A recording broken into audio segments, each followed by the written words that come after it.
I'm Michelle, 32, standing in the middle of my father's 60th birthday party, the once lively chatter now replaced by a deafening silence. I hold a champagne glass in my hand, the bubbles fizzing as if echoing my racing heart. My father, Mr. Thompson, his face turning red, either from embarrassment or anger, is stuttering, trying to find words to defend himself. Michelle, you're being ridiculous. After everything this family has given you, he blurts out. I laugh, a bitter sound that seems foreign even to my own ears. What exactly has this family given me, Dad? Besides the privilege of being taken for granted.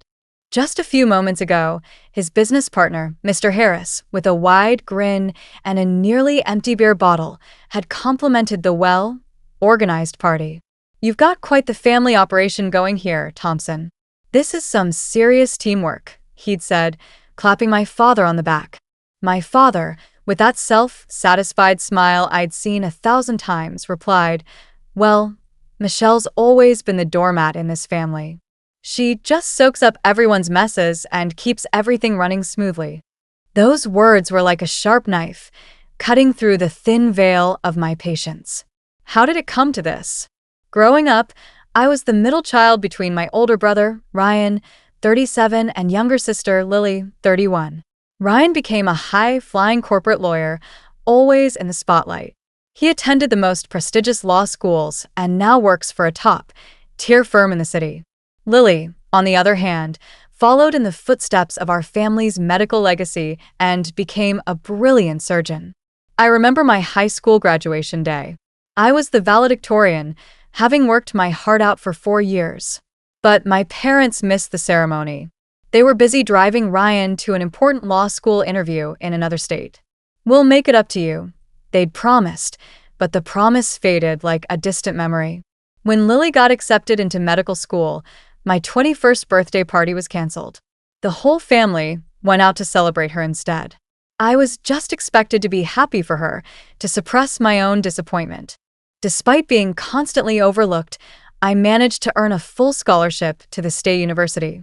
I studied marketing, graduated with honors, and landed a great job as a marketing coordinator at a tech company. 5 years ago, I saved enough money to buy my little house on the outskirts of the city. The house keys, a symbol of my independence, were like a small victory in a life full of being overshadowed. My parents came to the house, warming party, but their attention was firmly fixed on Ryan's latest high-profile case and Lily's residency program. It was as if I was just a background character in my own family's story.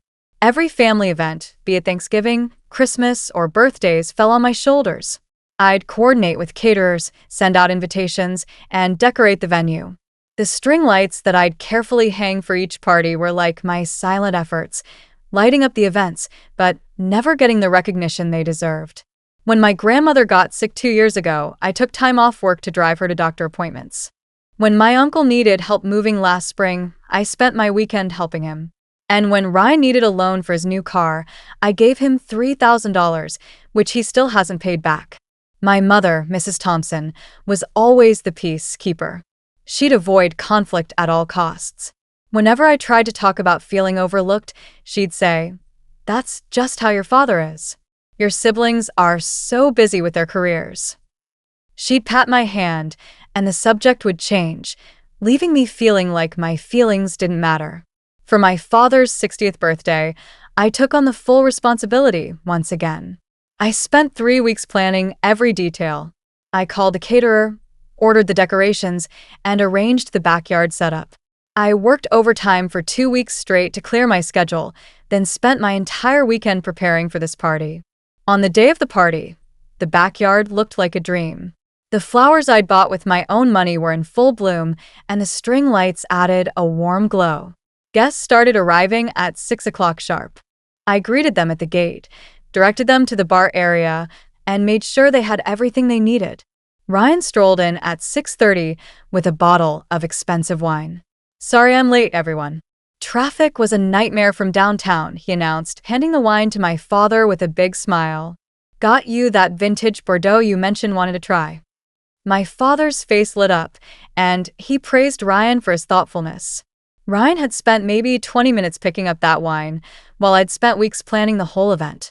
Lily arrived 15 minutes later with a store-bought cake. I'd specifically told her I'd handle the dessert. "I know you said you had dessert covered, but I thought Dad would want something special," she said, barely looking at me. She presented the cake to my father as if she'd baked it herself. My father beamed. "Lily, sweetheart, you're so thoughtful. Even with your busy schedule saving lives, you still make time for your old dad." I bit my tongue, remembering the 3-layer carrot cake I'd made from scratch the night before. Throughout the first hour of the party, I was constantly on the move.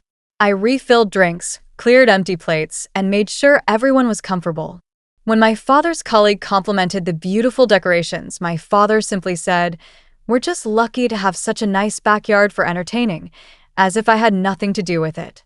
Then, at 8 o'clock, disaster struck. The catering company showed up with Mediterranean wraps instead of the barbecue dinner I'd ordered and confirmed 3 times. The delivery driver looked at me and asked, "Can you fix this?" As if I was the event planner, not a family member trying to enjoy my father's birthday. I didn't hesitate.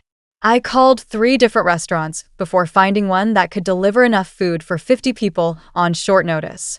It cost me an extra $200 of my own money, but I couldn't let the party be ruined.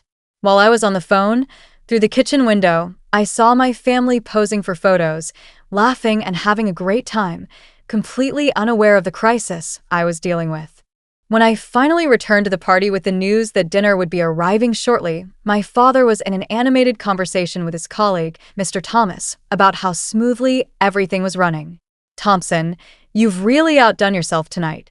This is one of the best parties I've been to all year," Mr. Thomas said. My father replied with false modesty, "Well, you know how it is. We just wanted to make sure everyone had a good time. When you've got good teamwork, everything falls into place." I listened in disbelief.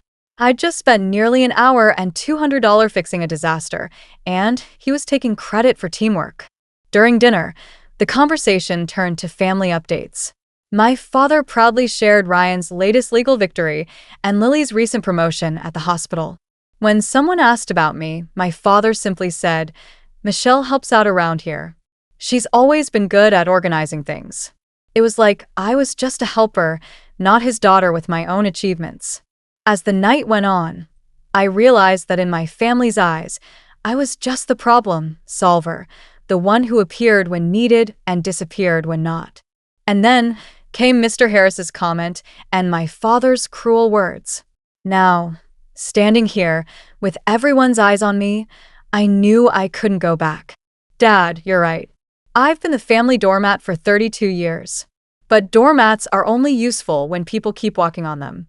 So, if I'm just a doormat in this family, then don't ever ask me for help again," I declared. My father tried to brush it off, saying he was just joking. 32 years of your jokes, Dad. 32 years of organizing your parties while you take credit. 32 years of solving your problems while you call it helping out, I retorted. Ryan was the first to break the silence after my outburst. "Michelle, you're being completely dramatic about this. Dad was obviously joking around. Can't you take a little ribbing?" His dismissive tone only fueled my anger. Lily chimed in, "You're obviously stressed from work or something. Maybe you should take a step back and think about this rationally." I looked at her, my voice rising. "Lily, I took vacation days to plan this party.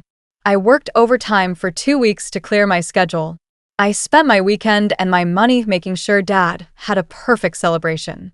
And when he calls me a doormat, you think I'm the one being irrational?" My mother finally spoke up, her voice shaky. "Maybe we should all just calm down and talk about this inside. People are starting to stare." I looked at her directly. "Let them stare, Mom.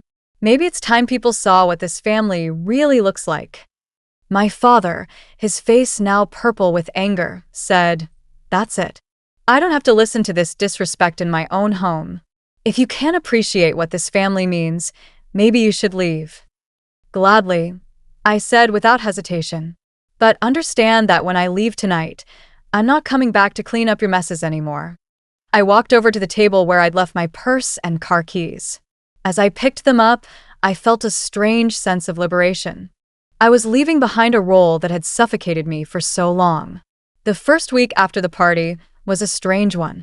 The silence on the phone, without my mother asking me to handle post-event cleanup, was initially unsettling. But then, it became liberating. I woke up naturally on Saturday morning, made coffee, and sat down to read a book while sipping it. I went to the farmer's market and bought vegetables just for myself, not for a family gathering. On Wednesday, my phone rang. It was Ryan. "Michelle, I need your help with something. My law firm is hosting a client appreciation event next month, and I'm supposed to coordinate the whole thing. You're so good at this party planning stuff. Could you?" "No," I said firmly. "What do you mean, no?" "I just need you to make a few phone calls, maybe coordinate with some vendors," he replied, sounding frustrated. "Ryan, what part of that night was unclear to you?" "I meant what I said. Find someone else to help with your event," I said. He tried to argue, alternating between guilt, trips, and dismissive comments, but I didn't budge. On Friday, Lily called. "I've been worried about you since Saturday. You seemed really upset. Are you dealing with stress at work?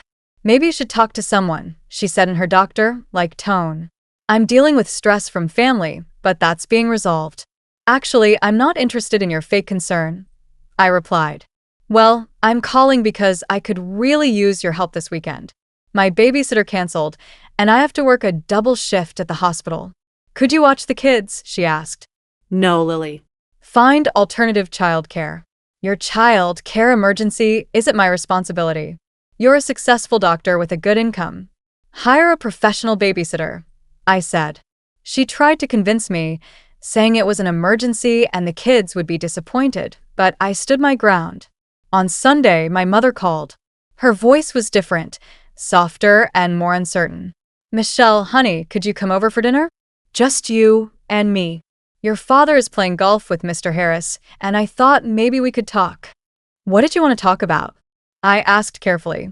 "About that night, about what your father said, and about what you said," she replied. I agreed to go, but I made it clear that if it turned into an attempt to guilt me into apologizing, I'd leave. When I arrived at my parents' house, it felt strange walking through the front door without rushing to set up for an event. My mother had made my favorite pot roast. We ate in silence at first. Then, my mother put down her fork and looked at me. "I never stood up for you. All those years, I watched your father dismiss you and overlook you, and I never said anything. I told myself I was keeping the peace, but I wasn't. I was just taking the easy way out," she said. I was shocked. In 32 years, I'd never heard her acknowledge my father's behavior. "Why didn't you?" I asked. She stared at her hands for a long time. "Because it was easier to let you absorb his criticism than to deal with his anger myself. Because I was raised to believe that avoiding conflict was more important than standing up for what's right. Because I convinced myself that you were strong enough to handle it," she said. I realized that my mother had her own struggles. We talked for hours. Really talked for the first time in my adult life. As the weeks passed, the consequences of my absence became evident. My father's notes never got sent. Ryan's law firm event was a disaster, and Lily had to pay a fortune for emergency childcare. But for me, it was a time of self-discovery. I started saying yes to social invitations I declined for years. I reconnected with college friends, and even went on a date with Mark, a man from my gym. 6 months later, my life had changed completely. At work, I landed the biggest client my marketing team had ever signed, a tech startup that needed a complete brand overhaul. I was promoted to marketing director in April. My personal life also flourished. Mark and I had been dating steadily. He appreciated my organizational skills without taking advantage of them. One day, my mother called to tell me she was going back to school to become a certified financial planner. "Watching you build your own life, I realized I've spent 40 years defining myself through other people's needs. I want to find out who I am when I'm not just reacting to what everyone else needs," she said. On the 1-year anniversary of my father's birthday party, my mother called. "Hi, sweetheart. Today marks a year since everything changed for our family. I'm grateful that you found the courage to speak up. It forced all of us to look at ourselves honestly," she said. She also told me that my father wanted to meet with me to apologize. I thought about it for a long time. I decided to meet him, but in a neutral location with clear boundaries. 2 weeks later, I sat across from my father in a coffee shop. He looked older, more subdued. "Thank you for agreeing to see me. I know I don't deserve your time after what I've put you through," he said. I asked him to tell me what he thought he'd put me through. He took a deep breath and said, "I treated you like you existed to serve this family instead of being a valued member. I took credit for your work, dismissed your feelings, and reduced your contributions to jokes. I called you a doormat in front of 50 people because I'd gotten so used to seeing you that way that I forgot you were my daughter. I'm deeply ashamed of that." We talked for 2 hours. He listened as I explained how I'd felt all those years. He asked what it would take to rebuild our relationship. "I'd need to see consistent change over time. I'd need you to acknowledge my value in front of other people, ask for my help instead of expecting it, and accept no as an answer when I'm not available," I told him. He nodded slowly. "I'd like that chance if you're willing to give it to me. And Michelle, I'm proud of the life you've built. I should have said that years ago." Walking back to my car, I knew that I no longer needed my father's approval to feel valuable. I could choose to rebuild this relationship from a position of strength. 6 months later, my father and I had built a relationship that was based on respect. He called to ask about my life, and when I organized Mark's surprise birthday party, he complimented my planning skills. I learned that standing up for myself didn't mean cutting people out. It meant teaching them how to treat me better. The doormat in me was gone, and in its place stood a woman who knew her own worth.